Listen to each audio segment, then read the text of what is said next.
Durante las décadas en las que la imaginación fantástica fue francamente despreciada por la cultura mexicana, considerada una excentricidad que solo podían permitirse algunos autores de cierto prestigio, más de un escritor interesado en lo fantástico surgió y se extinguió sin que nadie pudiera darse cuenta. Otros, como Verónica Murguía, resistieron y en este siglo se han revelado a muchos lectores. Entonces, alternando la escritura con estudios de artes plásticas, ya que ha sido ilustradora, Murguía se dio a conocer como especialista en narrativa infantil y juvenil. Es la única persona nacida en México que ha obtenido el Premio Internacional Gran Angular de Narrativa Juvenil, que ganó en el año 2012 por su novela Loba. Y esta es una rareza considerable en el panorama mexicano de la imaginación fantástica, pues es una de las muy escasas novelas notables hechas en el país en el que se encuadra en un género reconocible, la fantasía épica, a la manera de Tolkien. En La Loba, Murguía cuenta una historia de aventuras que es al mismo tiempo un alegato contra la violencia contemporánea, a tono con el compromiso social que deja ver toda su obra. Entre sus libros podemos encontrar algunas novelas como Aulilla, que se hizo en 1997, y Fuego Verde, que se hizo 2 años después, en 1999, y la colección de sus cuentos, como el que vamos a leer el día de hoy, que se llama El Ángel de Nicolás. En este cuento, que da título a nuestro programa del día de hoy, muestra como gran parte del resto de su obra de Murguía su gran interés por la historia, en especial por la Edad Media, ya que todas sus narraciones son producto de una investigación rigurosa. Lo extraordinario se vuelve más potente al surgir en escenarios totalmente creíbles y más actuales de lo que parecen a primera vista. Espero que se den el tiempo para terminarnos de escuchar hasta el final todo este cuento que es genial, cómo está escrito, cómo está documentado también. Pero antes de pasar a leerlo en voz alta, quiero recomendarles 3 cuentos que pudiesen tener una cierta similitud, o a lo mejor que se pudiesen ver cercanos, ¿vale? Uno de ellos es un cuento de Angélica Gorodischer titulado Acerca de ciudades que crecen desconsoladamente. Otro de ellos es un cuento titulado Por los túneles, de Adriana Díaz Enciso. Y por último, quiero también recomendarles un cuento de Connie Willis titulado La carta de los Cleary. Y pues, sin más ni más, esto es Crónica Lonares. Yo soy Irving Sun. Les agradezco mucho el tiempo que se toman para estar aquí con nosotros, para descargarnos, pero sobre todo mucho les agradezco a todas estas personitas que diariamente están aquí con nosotros compartiendo estos audios, haciéndoseles interesantes, encontrando personas o grupos de lectura que quizás pudiesen interesarles este tipo de lecturas que se están haciendo en voz alta. Y pues nada, si te gusta déjenme en los comentarios, ya saben dónde encontrarnos, ya saben dónde seguirnos. Y pues muchísimas gracias por estar aquí con nosotros. Y pues sin más ni más, comenzamos. Cierra los ojos, cierra los ojos, cierra los ojos, cierra los ojos. Si escuchas que alguien se acerca, no temas. Todo estará bien.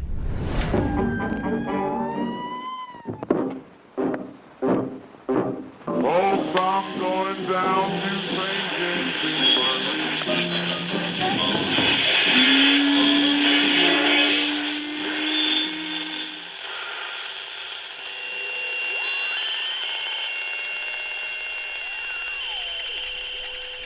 Estás escuchando Crónica Lunares, el lugar del mundo donde entra por tus oídos. Bienvenido. El Ángel de Nicolás, Verónica Murguía. He recordado toda mi vida cobijado bajo un voto de silencio. Entiendo que la mejor advertencia de un hombre como yo puede hacer a los demás es vivir en callada humildad, pero mis superiores me han ordenado escribir. Quizás el minucioso recuento de mis pecados sirva de algo. o quizás el imponerme la obligación de consignarlos trabajosamente al pergamino, pues aprender a escribir es tarea fatigosa y ardua, sea parte de mi penitencia. He vivido en tiempos aciagos. Un 15 de agosto, hace ya 17 años, fui testigo de cómo el cielo de Constantinopla se obscureció a mediodía cuando la madre del emperador Constantino, Irene la ateniense, ordenó cegarlo en la misma habitación del pórfido en la que lo había parido. El sol se ocultó entonces y un súbito y silencioso anochecer cubrió la tierra. El funesto silencio se rompió cuando en la ciudad se alzó un amargo clamor. Hombres y mujeres se postraron, desgarrándose las ropas y mesándose el pelo, mientras con grandes alardidos pedían a Dios que tuviese misericordia. Tal vez esas mismas súplicas proferían al emperador en su palacio mientras de rodillas veía el rostro del verdugo que se acercaba a sacarle los ojos. En los cuarteles los soldados encendieron las antorchas con manos trémulas. En los templos los monjes oraban de bruces y observaban de reojo los cirios, calculando de cuánta luz disponían. La oscuridad, sin embargo, duró poco. El tiempo que tardó el verdugo en dejar ciego a Constantino. Las campanas de la iglesia de los santos apóstoles replicaron agradecidas cuando el sol salió de nuevo, aunque el emperador jamás volvió a ver la luz. Hay quien dice que ese día las naves de todas las naciones equivocaron su rumbo. El Mármara se convirtió, mientras duró esa noche breve y terrible, en una charca descomunal de pez negra. La negra como la ambición de Irene, quien después de cegar a su hijo y aconsejada por el eunuco Estoriaco, adoptó el sagrado título de Brasileus, para escándalo de los prelados y los nobles que no concebían a una mujer emperador.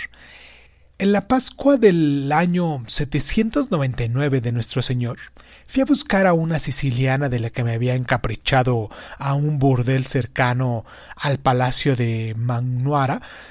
Bebí mucho. Al otro día, cuando me despertó el escándalo del cortejo, me asomé a la ventana. Bajo la luz de un sol que me hirió los ojos, vi a Irene con las riendas de la cuadriga imperial en las manos. Me precipité escaleras abajo y salí a tiempo para ver pasar en medio de una nube de polvo a los soldados de Escoriano y a la turba que los seguía, llenando el aire de gritos y rezos. Irene cumplió con el rito imperial como si hubiera nacido varón.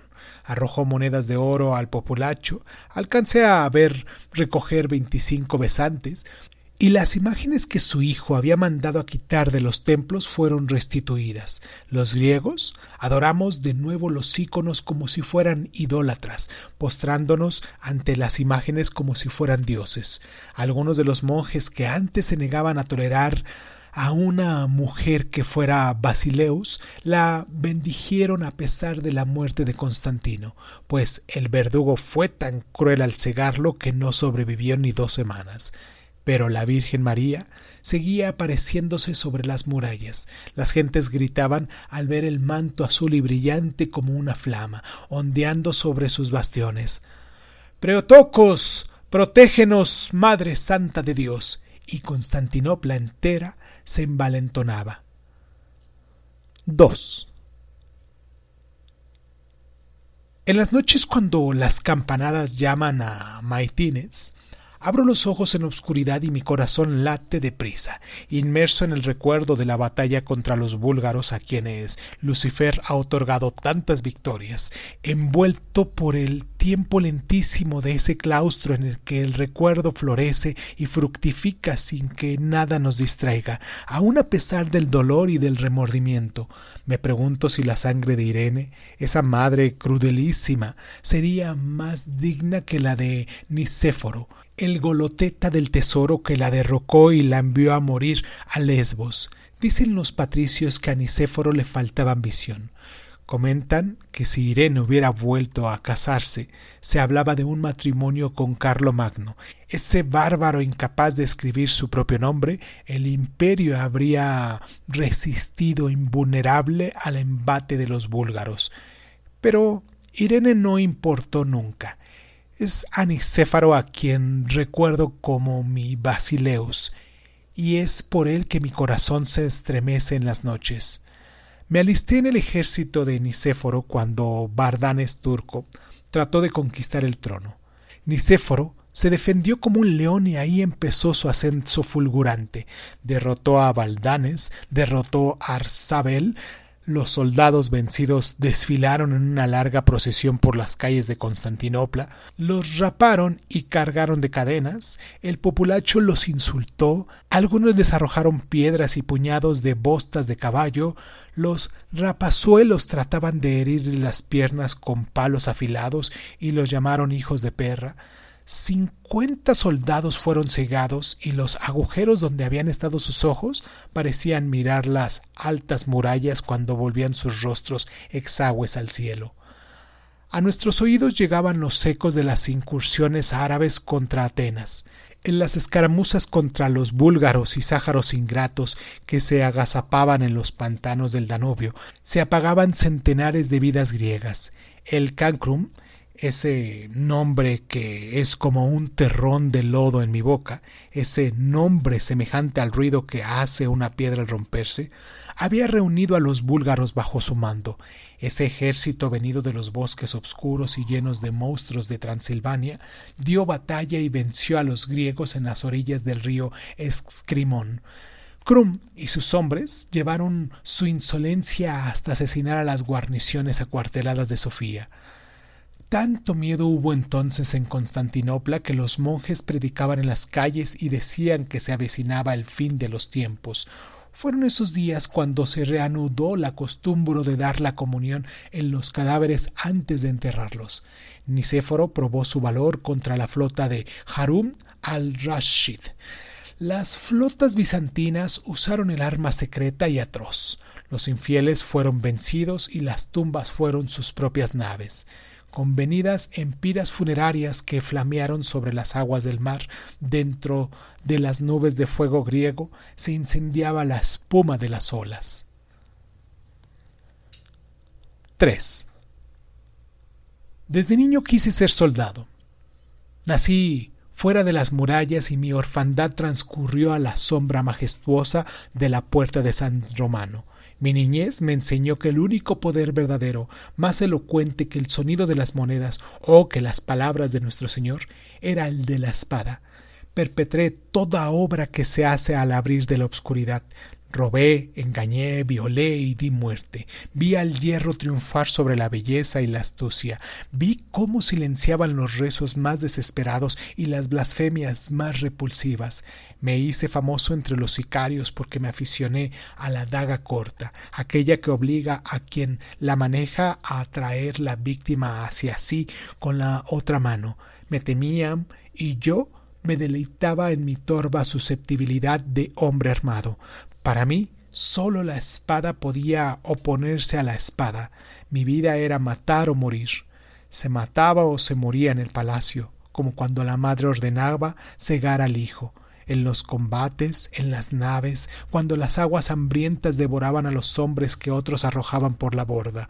Matar o morir en el placer bermejo de la caza, cuando los halcones cretenses se dejaban caer como alados meteoros sobre la liebre, cuando el mástil moría atravesado por el culmillo estirado del jabalí, que era atravesado a su vez por la lanza o la espada. Matar o morir. Solo eso entendía yo de las historias de los santos, decapitados, flechados, descuartizados, asados, en fin, muertos por pecadores como yo. En la iglesia el sacrificio del cordero se repetía diariamente y su sangre se derramaba una y otra vez sobre nuestros pecados sin alcanzar a redimirlos, porque volvíamos a pecar. Yo vivía convencido de que Dios cerraba sus ojos ante la crueldad de sus criaturas. Nunca tomé esposa. Preferí la calle y luego el cuartel y la batalla. Quise amanecer en tierras desconocidas y desear a las mujeres enemigas cuyas lenguas ignoraba. Creía que el fuego del saqueo alejaba mi muerte que, como a todos, siempre me han rondado como un lobo. Cuando se supo que el Goloteta, encabezaría una segunda expedición en contra de los búlgaros y que nuestra recompensa serían buenas tierras de cultivo cercanas a Pera, me alisté en sus filas. Mi destreza con la espada y el caballo me ganó un lugar en la caballería. Pensé hacer parte de los catafracti que cabalgarían siguiendo a Nicéforo y a su hijo Estarancio. Se nos unieron los soldados de las fronteras asiáticas que desde la muerte del califa del Bagdad estaban ociosos. Para fabricar nuestras lanzas fue necesario talar un jardín de fresnos que ofrecían sus sombras a quienes llegaban a la ciudad.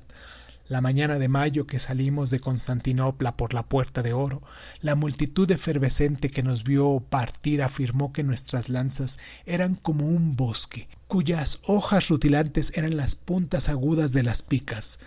Para que la victoria fuese total, llevábamos torres de asedio, arietes y testarudos desarmados en carretas tiradas por bueyes. No habría muro que no pudiéramos derribar. Hacía más de 100 años que el Khan Asparuk se había convertido en tributario del trono de Constantinopla. Ahora, Krum, su descendiente, había declarado la guerra a los griegos. Nos dirigimos al norte, fuimos más allá de Tracia, hacia los pantanos brumosos de las riberas de Danubio. Nicéforo conocía el camino. Era su segunda campaña contra Krum y su paciencia se había agotado. Odiaba a Khan. Conocía los ídolos de los búlgaros y sabía que eran viles. Krum siempre se hacía acompañar de un adivino, un hombre devoto de sus dioses horrendos que se cubrían de campanillas y cascabeles, como un leproso, que se tocaba con cornamentas de ciervo que lo hacían verse como un diablo. Quienes habían guerreado contra los búlgaros les temían y los odiaban. Nos contaron que nacían sobre sus lomos de caballos, que dormían, defecaban y copulaban en caballo. Ciertamente los vi morir a caballo, y sus cuerpos permanecían sobre las monturas, atadas las caderas a las sillas y los dedos entretejidos con las sienes, inextricablemente para siempre. Podían disparar más flechas en un Ave María que 6 arqueros griegos. Y no dirigían la flecha con el índice, sino que colocaban la vara en medio del puño con la mano vuelta hacia abajo y las plumas rozando la muñeca. Además, disparaban como los partos, volviéndose sobre el caballo cuando huían. Usaban puntiagudos cascos de hierro sobre sus gorros de piel y todos tenían las piernas curvas, modeladas por el lomo de sus pequeños caballos. Avanzamos hacia su capital en medio de esta emboscada y peste. Cayeron tormentas y nuestras monturas se hundieron en el lodo. Las lentas carretas, atestadas de máquinas de guerra, se atascaban en el tremendal y los bueyes eran incapaces de sacarlas. Las dejamos atrás. Hubimos de cortar árboles y afilar las puntas de los troncos para fabricar tenebras. Las ligeras vigas con las que esperábamos perforar los muros de los búlgaros. Las fiebres nos diezmaban. Pronto, además de las tempestades que entorpecían nuestro paso, convirtiéndonos en un ejército de borrosas figuras vestidas de lorinjas que se enmohecían, llovieron sobre nosotros las flechas búlgaras. En chaparrones letales que surgían de la apersura, las crueles flechas bárbaras cubrían el cielo, girando sobre sí mismas, cantando.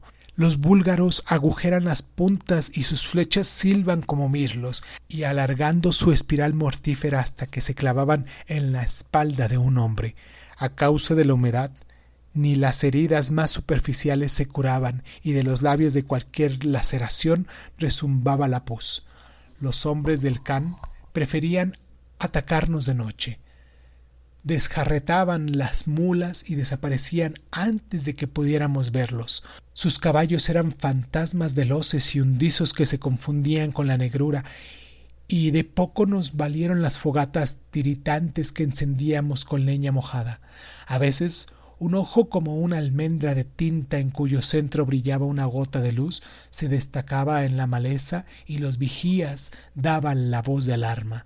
Pero era inútil. Los búlgaros usaban silenciosas armaduras de cuero y envolvían los cascos de sus caballos con trapos.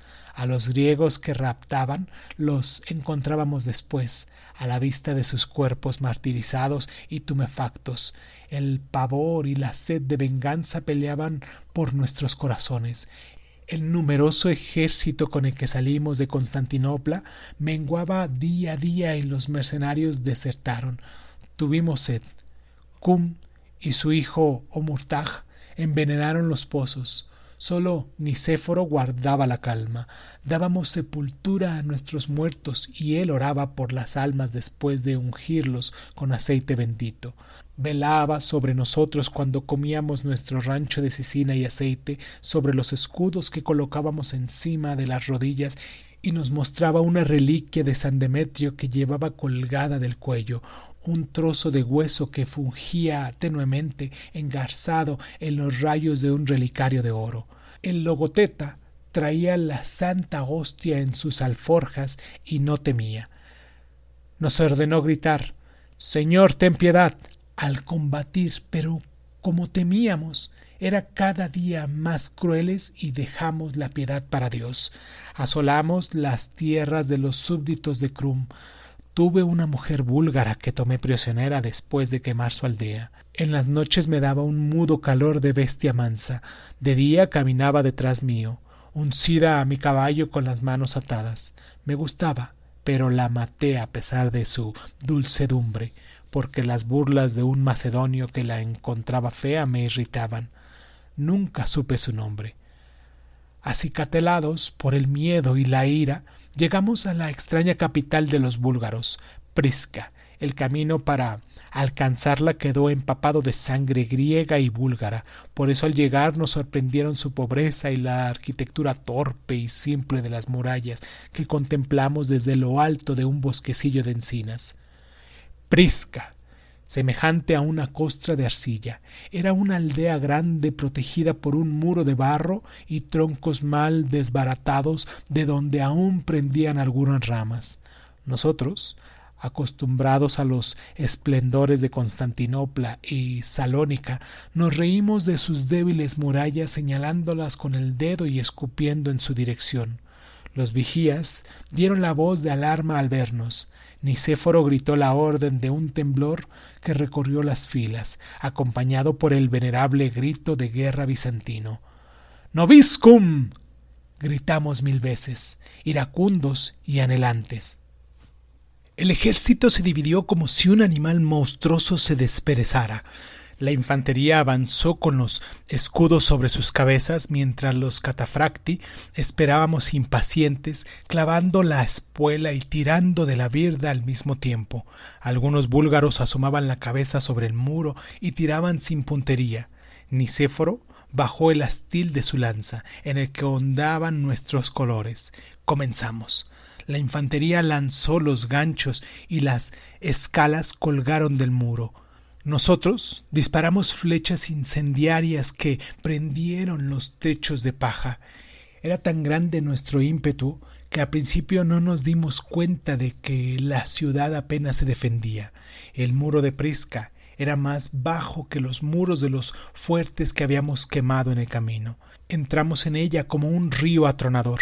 Un grupo de jóvenes armados con lanzas y aperos de labranza nos hizo frente. Algunas piedras golpearon los costados de nuestros caballos. Nicéforo cabalgó entre ellos con la espada en la diestra. Los búlgaros fueron sesgados como mieses y nuestras voces ahogaron los ayeres de las víctimas.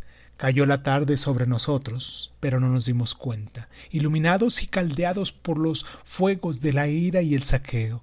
Ardió la humilde Prisca, incendiamos sus chozas pardas y sus graneros, derribamos las puertas del templo dedicado a los caballos y calcinamos el burdo palacio del Khan. Degollamos a los niños, a las mujeres que encontramos ocultas en sus casas y a los ancianos en sus yacijas. Que no hubiera monedas de oro, joyas o marfiles nos encolerizó aún más. Sin el efecto apaciguador del botín, nuestra furia se encrespaba en lugar de amainar y nos dedicamos a desventrar las yeguas y a quemar los establos.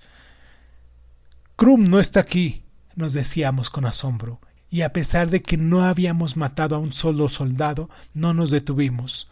Los relinchos se mezclaron con el llanto y los gemidos de los moribundos. Los búlgaros que defendieron bravamente los establos con palos endurecidos en la hoguera eran demasiado viejos o demasiado jóvenes para pelear. Vi un caballo, griego o búlgaro, no lo sé, que corría y sus vísceras colgantes se enredaban en sus cascos como una larga sierpe rosada y azul. Estauracio, hijo de Nicéforo, apareció rodeado de soldados que reían. Satisfechos, recorrían a pie con las espadas chorreantes el escenario del pillaje. Una vaga pesadumbre me agobió. Me aparté y dejé a mis compañeros entregados al saqueo. Me dirigí al bosquecillo, tiritando de cansancio. Enfundé mi espada, sin limpiarla. La sangre me chorreaba al pelo, pues tenía una herida en la frente de la que no me había percatado. Al caminar hacia el campamento, iluminado por la aureola roja que coronaba la ciudad, vi que Nicéforo se dirigía a la tienda en la que acostumbraba orar con algunos de sus hombres. Caminé hacia ellos para pedirle a Nicéforo o a alguno de los monjes que siempre lo acompañaban que me oyeran confesión. Un dolor repentino me atenazó el pecho y recorrí con los dedos el peto de la coraza para revisarla. Tal vez una lanza me había roto una costilla, pero a excepción de la que me empapaba el pelo, la sangre que me bañaba no era mía. 4. Lo que sentí después cambió mi vida para siempre, aunque mi recuerdo es una confusa sucesión de imágenes revueltas como un remolino del viento embravecido. Iba hacia Nicéforo, cuando con el rabillo del ojo distinguí algo blanco que se movía entre los árboles. Era una mujer. Creí que era una búlgara que había escapado del saqueo, pero cuando me acerqué me pareció griega. El óvalo pálido de su rostro sonriente me recordó el de la siciliana que amé el verano que Irene se coronó Basileus. En voz baja, primero en griego y luego en mal latín, le pregunté: ¿Quién eres, mujer? Ella se acercó y yo desenvainé. Dirigí la punta de la espada a su pecho y la amenacé. «Dime quién eres ahora o te corto la lengua».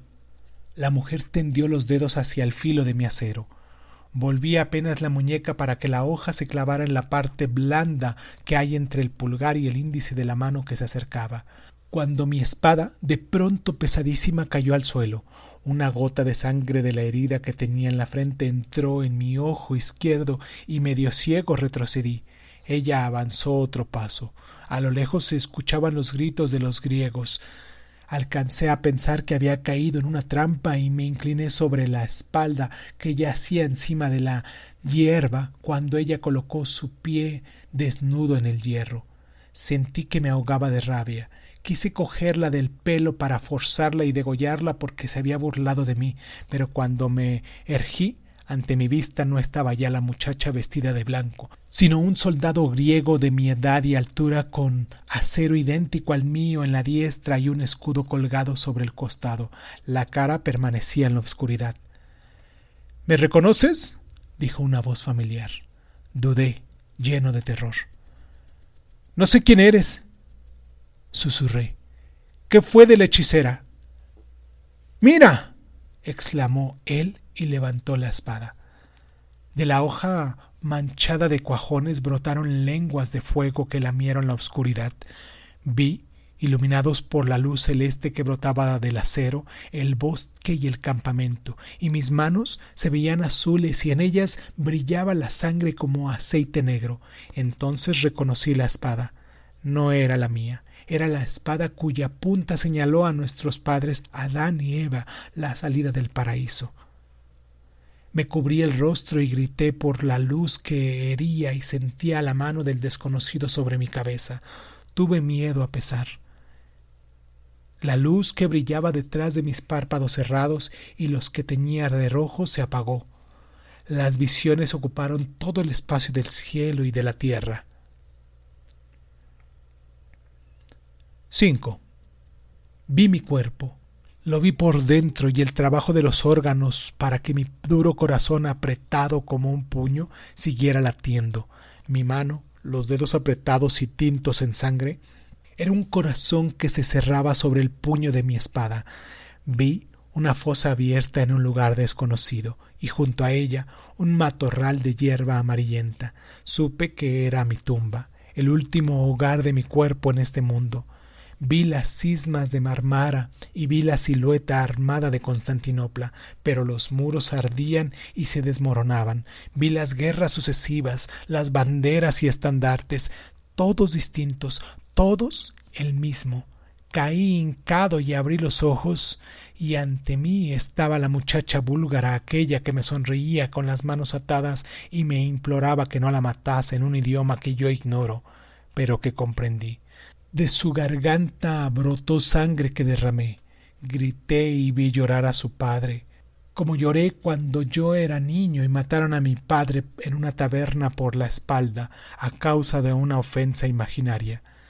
Dios no cerraba sus ojos como yo creía. Caí de rodillas frente al ángel y supliqué: «Ten piedad».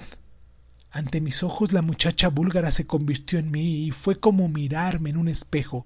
El hombre feral que tenía frente a los ojos, como una herida en la frente y la cara manchada de sangre, me repugnó. Una mano idéntica a la diestra. La vieja cicatriz que me hizo una daga lombarda también le cruzaba la palma callosa. Se posó sobre mi mejilla y me obligó a volver el rostro hacia Prisca. El ángel me mostró la venganza de Krum. La aparición se transformó de nuevo, y fue un ángel vestido de azul como los de los íconos. Permaneció a mi lado y me sostuvo la mano con sus dedos glaciales, mientras el ejército búlgaro rodeaba a los griegos como una nube de langostas. Prisca fue el cebo, las endebles murallas, la trampa.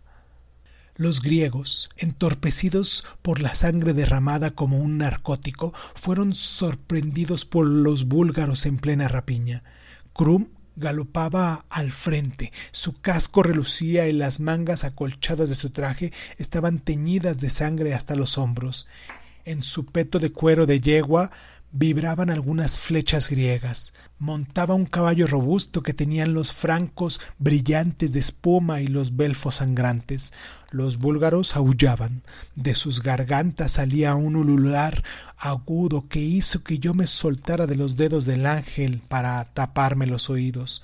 Los griegos trataron de salir de la ciudad, pero los búlgaros ocupaban la entrada con sus caballos. A la vista de los cuerpos de las mujeres y sus hijos, sus gritos se hicieron más terribles.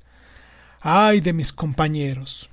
Los más afortunados encontraron la muerte en la batalla, cuando se ofrecieron a las flechas búlgaros, pero todos preferían morir espada en mano que ser sometidos al suplicio. Yo me lamentaba por todos los que morían. Levanté las manos al cielo y lloré, y mi llanto se perdió en el estrépito de la batalla y los alardidos de dolor de los griegos. Me arrojé al suelo y quise hundirme en la tierra. Los húmedos terrones se deshicieron entre mis dedos, como el polvo en el que habríamos de convertirnos todos. Me arrastré hasta el ángel y lo miré. Su rostro impasible brillaba. Me señaló la ciudad. Vi los cadáveres de griegos y búlgaros tendidos en un fango de carne y sangre, amontonados en una confusión que los igualaba. A la luz de la luna hinchada y amarilla, vi a Krum que gritaba regocijando y levantaba la lanza en cuya punta había clavado la cabeza de Nicéforo. Me puse de pie y oculté la cara en el pecho del ángel. Fue como si buscara cobijo bajo el árbol en llamas. Me besó en los párpados y vi, aunque no con mis ojos, pues el llanto me cegaba, la fiesta infame en la que el cráneo de Nicéforo fue convertido en una copa de plata. Vi a Krum beber de ese cáliz de vino denso y a los prisioneros griegos arder en las piras. El ángel murmuró en mi oído y escuché mi propia voz que blasfemaba y decía: Dios no nos ve ni nos escucha. Dios lo ve todo, dije y me santigué, dispuesto a expiar mis pecados en el infierno. Le tendí las manos al ángel, pero no las tomó. Movió los labios y escuché mi propia voz que decía: Todavía no, Nicolás. Solo 14 hombres regresamos a Constantinopla. Llevamos a Eustaracio en una parihuela. Un búlgaro le había partido la espalda con una daga, y su llanto incesante no nos permitía dormir. Pero no dejábamos de darle de beber el vino en la boca, y a diario le cambiábamos los vendajes. Nuestras curaciones fueron torpes, pues ya no había médico entre nosotros. 6. Es mi penitencia saber que la muerte por la espada no se detendrá mientras haya hombres sobre la tierra. Ahora, vestido con este hábito negro de monje, siento desde mi celda los estertones del mundo. Apenas ayer el emperador Miguel anunció que el 5 de noviembre el puerto de Mesembria cayó en manos de los búlgaros. ¡Ay! Veo la noche de Mesembria teñida de luz roja, iluminada por el fuego que hace arder la ciudad y las naves. Veo el mar color de sangre, las olas coronadas de espuma bermeja, los maderos flamígeros que flotan entre los cuerpos de los muertos. Veo a Krum. También veo la copa soez que se hizo contra la cabeza de Nicéforo, colgada del arzón de su caballo. Veo a los búlgaros y a los griegos entrelazados en la danza funesta de combate, a las mujeres llorando y a sus hijos mudos de terror, cogidos de sus faldas. Cada gota de sangre que se derrama me duele como si manara de mi propio pecho. La pluma con la que escribo estas líneas tiembla en mi mano y mancho el pergamino costoso que me han dado los monjes. No he vuelto a matar ni a llorar, ni una lágrima saldrá ya de mis ojos. Lo secó el beso de la aparición. Mi ángel me enseñó que la vida no es solo matar o morir, pero no me reveló lo demás.